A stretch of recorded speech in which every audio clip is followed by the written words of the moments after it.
এটা হচ্ছে আমার পার্ট 2। আর পার্ট 2-তে আছে হচ্ছে গিয়ে আমার সাদিয়াকে ঘর থেকে স্টেজে নিবে, যেহেতু ঘরেই তো ওর রুম থেকে বের করে এনে ওকে সাইডে দাঁড়া করে রেখে ক্যামেরাম্যান একটু শ্যুট করতেছে অন্যরকম করে, যেহেতু ক্যামেরাম্যান এই ভিডিওগুলো রেকর্ড করা হবে এর জন্য, কিন্তু পারতেছে না সাদিয়া, বারবার ভুল করতেছে। ক্যামেরাম্যান বলতেছে এইটা হচ্ছে না ওইটা হচ্ছে না, এবার আসছে, এবার বলতেছে তুমি আবার ভুল করছো। তো এই তোমার সোনার টুকরা মেয়েটা। আর যাক, সবাই দোয়া করবেন ওর জন্য। আর আমার একটাই আল্লাহর কাছে চাওয়া যে আমার 2টা মেয়ে জানি আল্লাহ ভালো রাখে, আমার 2টা মেয়ে। তো আমার 2টা মেয়ে লক্ষ্মী। এখন আল্লাহর কাছে চাই, আল্লাহ তুমি আমার 2জনকে ভালো রাখো। আর 2জনের জন্য সবাই দোয়া করবেন। আমার বড় মেয়েটা অনেক অনেক অনেক অনেক ভালো, অনেক ভালো। মানে মায়ের চেহারাটা দেখলেই বলতে পারবে যে আমার আম্মু রাগ হইছে, আমার আম্মুর এটা দরকার নাই, কিংবা আমার আম্মু এখন অনেক ক্লান্ত। আর ওরা অনেক জোরে গান দিছিল, যে গানটা আমি আর শ্যুট করতে পারি নাই, ওদের ড্যান্সের সাথে গান বাজতেছিল। তো এই তো মানে গানের জন্য আর আমি সাউন্ডটা দিতে পারিনি। আর এখানে হচ্ছে গিয়ে সুমাইয়া লাস্টে যাচ্ছে। সুমাইয়া তো আপনারা সবাই চিনেন। আর সবাই দোয়া করেন আমার সাদিয়ার জন্য। ছোট্ট করে একটা অনুষ্ঠান, হঠাৎ করে আমিও চাই নাই যে এই মুহূর্তে বিয়ে দিব। অনেক ইচ্ছা ছিল, ও আবার আইএলটিএস করছে, বাইরে যাওয়ার জন্য অনেক প্রস্তুতি নিছে, কিন্তু বিয়েটা দিয়ে দিলাম হঠাৎ করে। জানি না, আল্লাহ জানে। ভাবলাম যে বিয়ে হইলে ভালো হবে। আসলেও ওরাও আসছে, আমরা এটা চিন্তাই করি নাই যে এত তাড়াতাড়ি সাদিয়ার বিয়েটা হয়ে যাবে। ভাবছিলাম যে সবাইকে নিয়ে, যারা ইউরোপে আছে সবাইকে নিয়ে একটা বড় অনুষ্ঠান করে বিয়েটা করব, কিন্তু করতে পারলাম না।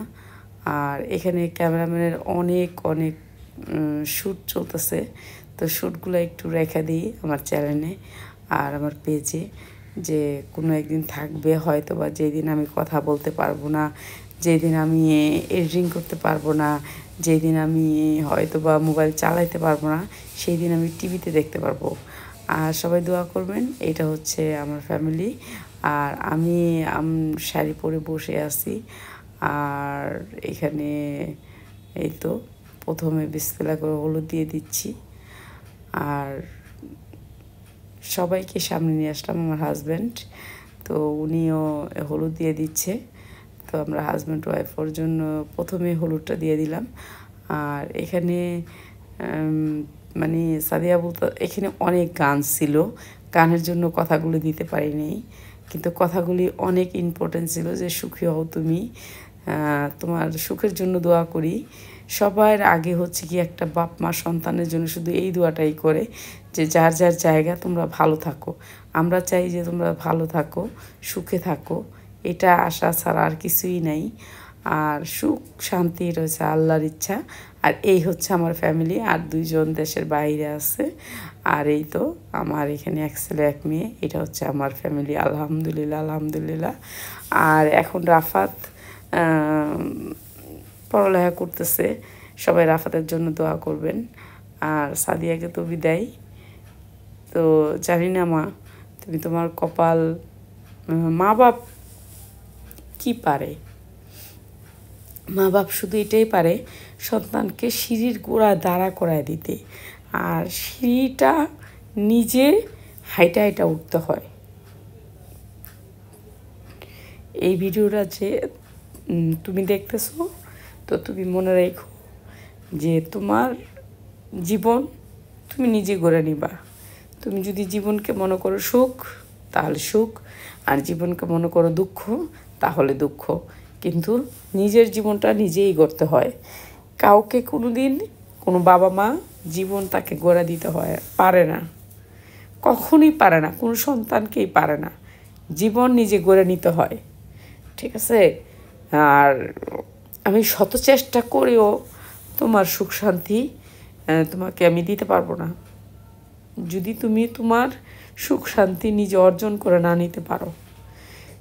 কেউ অনেক অল্প বয়সে বিয়ে হয়ে যায় কিন্তু সুখ শান্তিটা অর্জন করে নিতে পারে, আর কেউ আছে অনেক বয়স হয়ে যায় তো ও সুখ শান্তিটা অর্জন করতে পারে না। এটা হচ্ছে কথা। তো সাদিয়া, চিন্তা ভাবনা করে চলবা। সব সময় একটা কথা বলার আগে চিন্তা করবা যে কথাটার আগে কি হবে আর পিছনে কি হবে, কথাটা বললে কি হবে, কথাটা না বললে কি হবে। এই কথাগুলো চিন্তা করে একটা কথা বলতে হবে। এটা হচ্ছে জীবনের নিয়ম, যে আমার এই কথাটায় অন্য কেউ কি কষ্ট পাবে না কেউ হাসবে। তো আমি কাউকে হাসাইতে চাই না, কেউকে কষ্ট দিতে চাই না।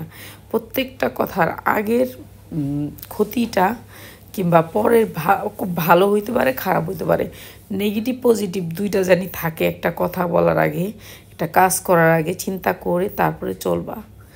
এটাই দোয়া তোমার জন্য আর কোনো কিছু করার নাই। আর এখানে ওর ভাই বোনেরা সবাই ওয়েট করছিল, যে সবাই আশা করছিল যে ওর বিয়েতে সবাই অ্যাটেন্ড করবে। তো ভাগ্যক্রমে অ্যাটেন্ড করতে পারিনি, যেহেতু তাড়াতাড়ি হয়ে গেছে বিয়ের অনুষ্ঠানটা অনেক। এটা মানে এত তাড়াতাড়ি হবে এটা আমিও নিজেও কল্পনা করিনি।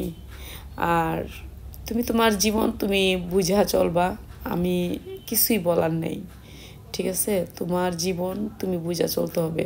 আর সবচেয়ে বেশি কষ্ট হচ্ছে আমার রাফাত চাচ্ছিল যে সবাই মিলে, আমরা 4 ভাই বোন মিলে একসাথে আমরা একটা ভিডিও করব, কিন্তু পারতেছিল না। একবার ওই আমার ছেলেকে নিলে মেয়েকে নিতে পারতেছিল না, মেয়েকে নিলে ছেলেকে নিতে পারতেছিল না, এটাই সমস্যা হইতেছিল। তো এর জন্য ওর মুড নষ্ট হয়ে গেছে। বলতেছে যে না আমি কিন্তু ভাল লাগতেছে না আমার, সবাইকে একসাথে পারতাছি না। মানে ও চাইতেছে সবাইকে একসাথে নিয়ে আমরা একসাথে অনুষ্ঠানটা করতে পারে নাই। তো এটা হচ্ছে আমাদের ব্যাড লাক। আর আপনারা দেখতে পাবেন সাদিয়ার সবগুলো অনুষ্ঠান আমি পার্ট বাই পার্ট ছাড়বো।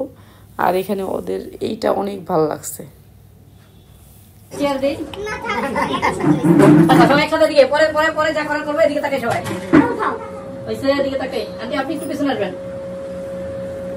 কারেন্টের ভিতরে এসে পড়ছে।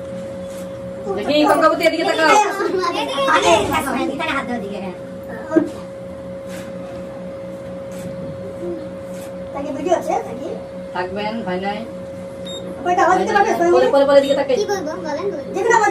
সাদিয়ার বিয়ে না, এই যে কি জানি একটা টাইটেল আছে এটা,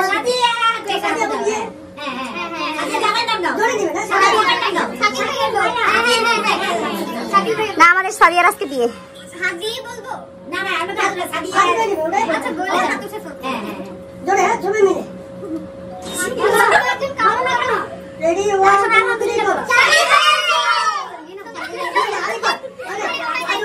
এটা হয় না আরো জোরে বলতে হবে।